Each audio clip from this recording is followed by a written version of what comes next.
Welcome to springlib.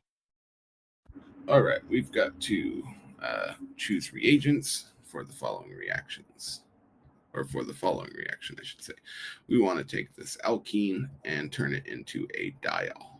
So what reagents do we use to turn alkenes into diols?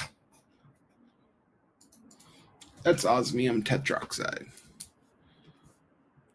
Now, this isn't typically a mechanism that you're taught or expected to know, so I'm not going to step through the mechanism here because you just kind of need to know that osmium tetroxide creates vicinal diols. I will point out that basically the way it works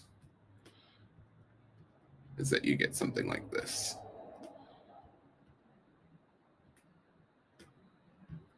And then the other oxygens are down here. Out of the way. It's something like this, but it's a long and complicated mechanism. Okay, on to the next one. What is the best reagents to perform the following reaction? Oops. And this goes to, I'm actually going to draw this in a funny way, but for a purpose.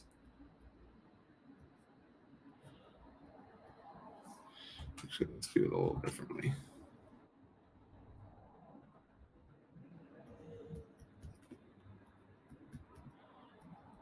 Okay, so maybe you can see what's been done.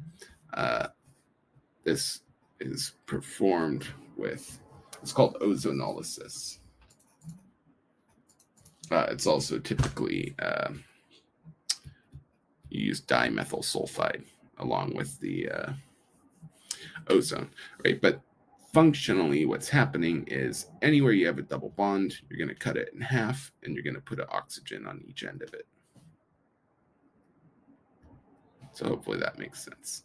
And that's performed with ozone and dimethyl sulfide, which could also be like Me2S or CH3-2S.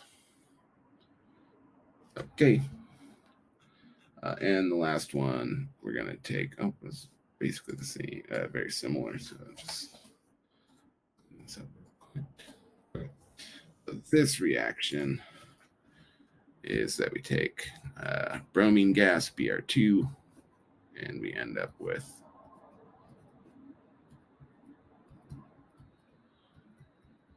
anti-dibromocyclohexane. Geez, I don't like the way that came out. There we go. That looks better.